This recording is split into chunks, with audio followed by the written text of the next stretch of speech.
नमस्कार मित्रांनो. तर 27 ऑगस्ट गुरुवारच्या दिवशी आपल्याला खूप छान ट्विस्ट बघायला मिळतोय. आणि ट्विस्ट असा असणार आहे की लक्ष्मीच्या घरी इशिता आलेली असते. इशिता आपला मोबाईल टेबलवर ठेवून हॉलमध्ये जाते. लक्ष्मी तिथेच असते. इशिताला सारखा फोन येत असतो. लक्ष्मी बघते तर त्यावर लव असं लिहिलेलं असतं. लक्ष्मी म्हणते, अरे ही तर तीच व्यक्ती आहे ज्याच्यावर आमच्या इशिताचं मनापासून प्रेम आहे. एवढा फोन करतोय म्हटल्यावरती काहीतरी एमर्जन्सी असेल. मी फोन उचलतेच. लक्ष्मी तो फोन घेते आणि तेवढ्या तिथे इशिता येते. इशिता पटकन तो फोन हिसकावून घेते. लक्ष्मीला इथेच डाऊट येतो. तर इथे जयंत त्या माणसाला आपल्या घरी बोलवून घेतो आणि त्याला विचारतो की जानूने हनीमून पॅकेजची काय चौकशी केली असेल. तिने स्वतःचं नाव जानू दळवी सांगितले, म्हणजे ती अजून तिथेच असेल. पण असं का? हे कोणासाठी करते? जयंत पुढे त्या माणसाला म्हणतो, जानूच्या प्रत्येक हालचालीवर लक्ष ठेवा. ती काय करते, कुठे जाते, कोणाला भेटते आणि हनीमून पॅकेज तिने कुणासाठी बुक केले हे मला कळलंच पाहिजे. तो माणूस म्हणतो, हो कळेल, मी सगळी माहिती काढतो. तो माणूस निघून जातो. जयंत इथे मनात म्हणतो, जानू आता फक्त काही क्षण, त्यानंतर मी तुझ्या आयुष्यात असेल तुला बर्बाद करायला. जयंत पुढचा विचार करून हसायला लागतो. आता जेव्हा जयंतला कळेल की जानूचं लग्न झाले, त्यावेळेस जयंत कसा तुटून पडतोय, कसा कोलमडून जातोय ते बघणंही तेवढंच इंटरेस्टिंग असेल. तर ह्या सगळ्याची सुरुवात अशी होतीये की विश्वा, जानू, आरव रूममध्ये असतात. आरव झोपलेला असतो आणि विश्वा, जानू खूप खुश असतात. इतक्या वर्षांनी विश्वाचं स्वप्न पूर्ण झालेलं असतं. मैत्रीपासून ते लग्नापर्यंतचा प्रवास त्यांनी सुखरूप पार पाडला म्हणून त्यांना आनंद होतो. त्यांची आत्ता हॅप्पी फॅमिली असणार, कंप्लीट फॅमिली असणार म्हणून आनंद होतो. तर इथे भावना रागावून आपल्या रूममध्ये बसलेली असते. ती आपली कामं करत असते आणि सिद्धू तिथे येतो. सिद्धूने भावनासाठी सॉरी म्हणायसाठी गुलाबजाम स्वतःच्या हाताने बनवलेले असतात. सिद्धू भावनाच्या समोर गुलाबजाम ठेवतो. भावना म्हणते, मला गुलाबजाम हवेत पण असे नाही. सिद्धू म्हणतो, भावना सॉरी, पुन्हा असं होणार नाही. मला कळतंय ग, मी नसताना तू हालाखीचे दिवस काढले, इथे खूप वाईट परिस्थितीमध्ये राहिलीस, त्यामुळे मी तुला समजून घ्यायला हवं होतं. सिद्धू भावनाला सॉरी म्हणतो आणि भावनाने सुद्धा जास्त केलं म्हणून ती सिद्धूला सॉरी म्हणते. दोघं एकमेकांना गुलाबजाम भरवतात आणि त्या दोघांचं भांडण मिटतं. तर इथे लक्ष्मी आपल्या घरात असते. आज जयंत येऊन गेला. जानू विश्वाच्या लग्नाची खबर आपण त्याला दिली नाही, पण आज जानू विश्वाच्या घरात गृहप्रवेश करते आणि त्यांचा सुखी संसार चालू होतोय आणि तेवढ्यात हा नराधमी पापी माणूस इथे येऊन बसला. या भीतीने लक्ष्मीचा थरकाप उडालेला असतो. लक्ष्मी हादरलेली असते. लक्ष्मी आपले डोळे पुसते आणि मनात म्हणते, नाही, आता मला जानूसाठी खंबीर असावंच लागणार आहे. जानूच्या सुखाला मी कुणाचीही दृष्ट लागू देणार नाही. मी त्या जयंतला कळूच देणार नाही की जानू विश्वा यांचं लग्न झाले. लक्ष्मी रात्रभर जयंतचाच विचार करत बसते. तर इथे जयंत आपल्या घरी येतो. त्याला घरामध्ये सारखी जानूची आठवण येत असते. जयंत मनात म्हणतो, जानू कुठे गेली आहेस तू? तू कुठेही जा, पण तुला कळेल की माझ्यापेक्षा जास्त प्रेम तुझ्यावर कोणीही करू शकत नाही. 7 वर्ष मी तुझ्यामुळे तुझ्यापासून लांब होतो. आता या घरात आलो आहे.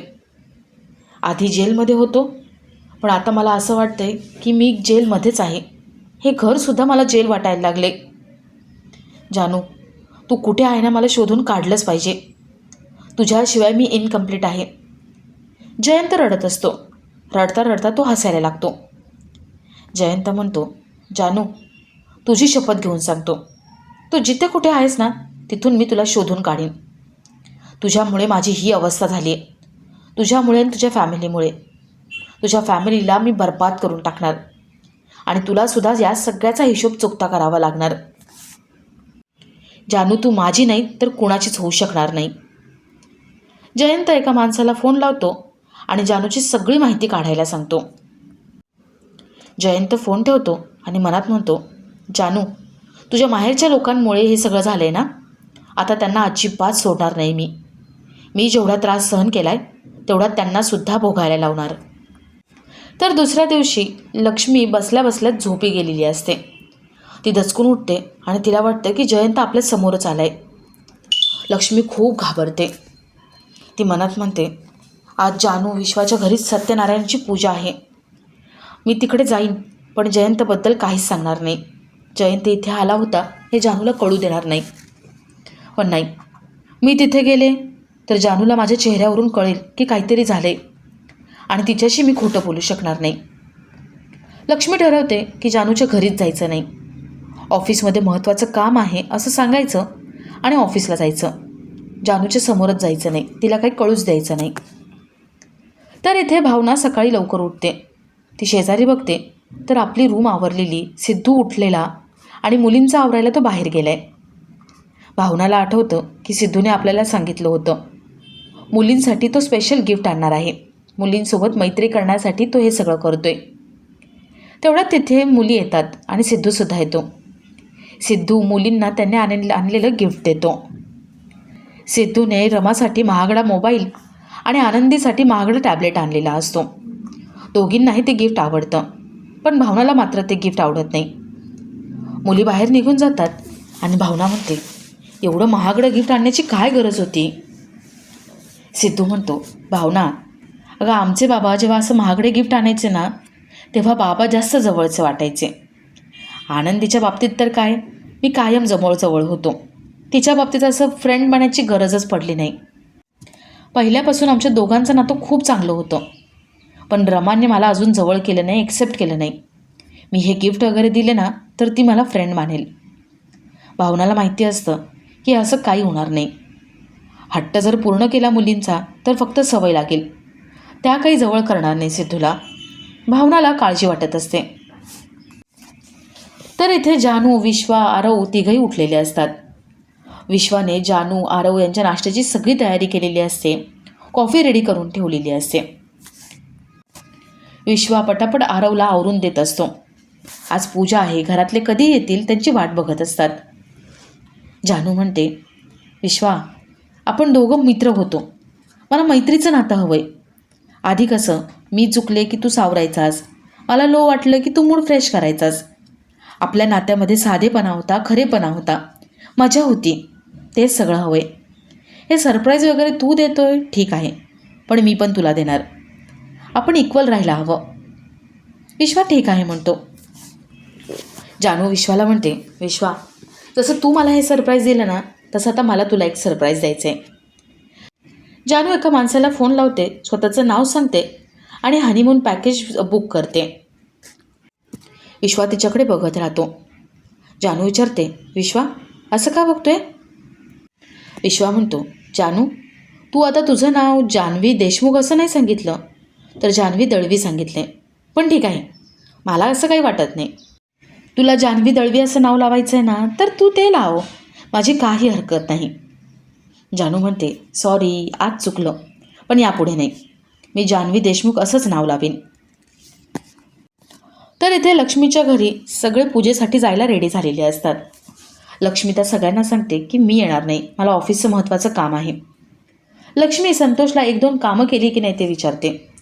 संतोषने कामचुकारपणा केलेला असतो आणि लक्ष्मी ओरडू नये म्हणून तो सगळं व्यंकीवर ढकलून देतो. खरं तर संतोषला व्यंकीचा राग येत असतो.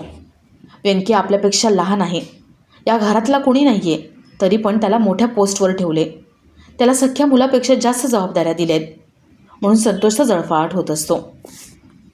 तर इथे सिद्धूच्या घरी नवीन टॅबलेट आणि मोबाईल मिळाल्यामुळे आनंदी, रमा खुश असतात. आनंदी म्हणते, बाबांशी नीट बोलशील ना? रमा म्हणते, नाही, तो माणूस माझा बाबा नाही आहे, तो ऑड माणूस आहे, तो फ्रेंड वगैरे वाटत नाही, माझ्यासाठी स्ट्रेंजर आहे आणि स्ट्रेंजरच राहील. आनंदीला रमाचं हे बोलणं काही पटत नाही. सिद्धूने ते ऐकलेलं असतं, पण तरी तो रमाच्या मनात जागा मिळवण्यासाठी धडपडत असतो. तर इथे विश्वाच्या घरी गुरुजी आणि लक्ष्मीच्या घरचे कधी येतील म्हणून विश्वा, जानू आणि आरव पटापट आवरत असतात. विश्वा आपला आवरता आरवचा नाश्ता आणि त्याचा आवरूनसुद्धा देत असतो. तर इथे जयंत आपल्या त्या माणसाला फोन लावतो आणि जानूबद्दल काही माहिती मिळाली का ते विचारतो. तो माणूस सांगतो की हो, जानूने एका माणसाला फोन लावला होता ट्रॅव्हल एजन्सीमध्ये आणि तिने स्वतःचं नाव जान्हवी दळवी असं सांगितलं. हनीमून पॅकेजबद्दल ती विचारत होती. जयंत म्हणतो, जानू काय करते, कुठे जाते, कोणाला भेटते, या सगळ्याची माहिती मला हवी आहे. तिच्यावर लक्ष ठेवा. तो माणूस ठीक आहे म्हणतो आणि फोन ठेवतो. इथे जयंत मनात म्हणतो, जान्हवी दळवी का? म्हणजे तिने नाव बदललं नाही याचा अर्थ तिचं लग्न नाही झाले, तिने मूव ऑन नाही केले. मग हे हनीमून पॅकेज, त्याची काय भानगड असेल? ती कुणासाठी बुक केलं असेल तिने? जाऊ दे, बघू. जयंत थोडा विचार करून म्हणतो, जानू मी येतोय. आता वाट बघायचे दिवस संपले, आता मी येतोय. जयंत हसत असतो आणि आपला आजचा हा भाग इथेच संपतो.